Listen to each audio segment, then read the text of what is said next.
So, how do you start loving yourself more? It's a question we should ask ourselves because of many reasons. And it's a question you should ask yourself, and I've asked myself this, I don't know, maybe that never. Do truly love myself though. So, how do we actually do this? The short answer is to create something that you love out of yourself. Mold your lovingness into existence. So, well, this sounds very weird. Maybe it does. So, you're an average person and you don't really love yourself that much, but you don't hate yourself either. You kind of just, you're just like whatever, you know? And you don't really have anything you truly love about yourself. So, we need to create something that you love about yourself.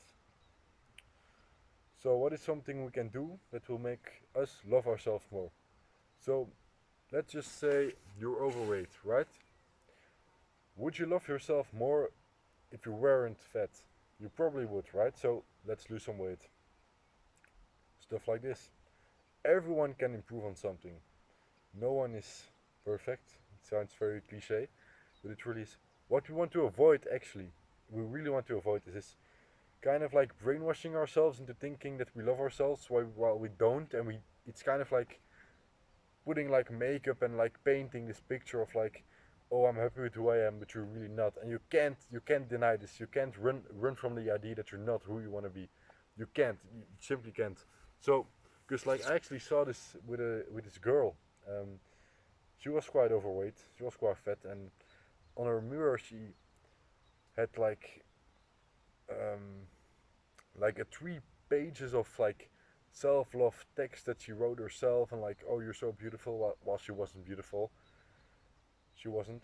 And so she kind of just like brainwashes herself into thinking that she's beautiful and that she shouldn't lose weight. And if you want to do that, you can. Like, that's fine. But I'm just here to give my perspective. Like, it's totally fine if you want to do that. I will just give my perspective. And I might be biased. I might be wrong. Maybe I'm right. I'll just tell you what I know, and you can decide for yourself what you decide to change your worldview, how you want to decide to change your worldview. So, let's say you've always want to learn to play the piano. You always want to learn to play the piano. You want to learn how to play the notes, play a song, and you don't. You don't do it now. Right now, you don't know how to play the piano. Would you love yourself more if you were able to play the piano fluently? You probably would, right? And you kind of see where I'm going. You're kind of eating off unhealthy. You're kind of waking up late. Would you be happier if you ate healthier, and like woke up a bit earlier? You probably would be happier with yourself. And this is how we want to grow self-love, by literally being grateful for ourselves. Because I've had quite a nice day. It's 5, 6 o'clock. I went to the gym. I read a little bit. It's something I'm trying to improve on. Read more, and I've read for 1.5 hours today, and I'm grateful for me that did it. A couple hours of me that I did it. It wasn't that fun at the time, but I do love myself more because I did it. And this also is the other way around. So if you always had this kind of voice in your head, let's just use a fitness example to start getting in shape as a guy. For a guy, the guy wants to get in shape, he doesn't, and he plays video games now, and it's always in his head like, oh, you should kind of maybe go to the gym, and he goes like maybe 1 or 2 times, and then he doesn't go anymore, and it's always in his head. And then he will start hating himself even more because he knows he can do more. He knows he can do better. And he kind of will hate himself way more and more and more because he's still playing video games. It's kind of a surface level example, but you can apply this to loads of people in loads of different scenarios. And this is how we grow self love, by doing things that improve us as a person, by doing things that are healthy for us, that are good for us. We will automatically grow self love because we're grateful for being who we are. We're grateful for what happened to us.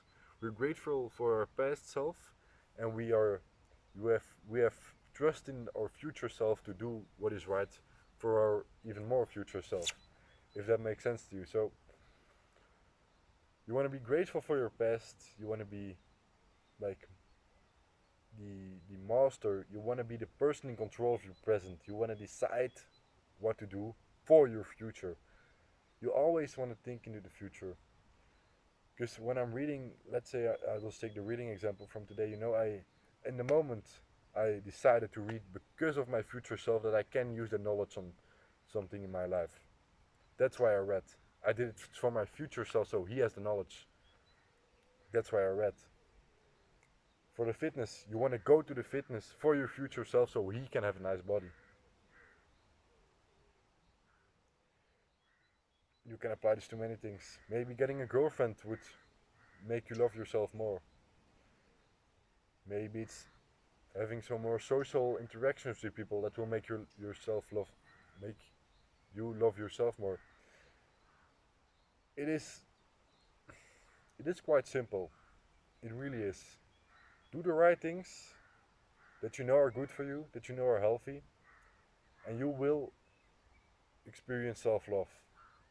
Do not, unless you want to, of course, brainwash yourself into this fake self-love thing of accept who you are and don't change anything, or you're perfect who you are.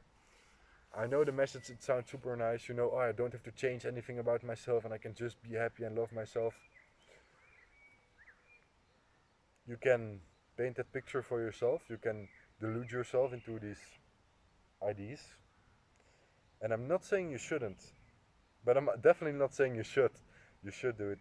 So decide for yourself, decide who you want to be. And I hope you get the message. I hope you understand. I'll see you in the next video, hopefully.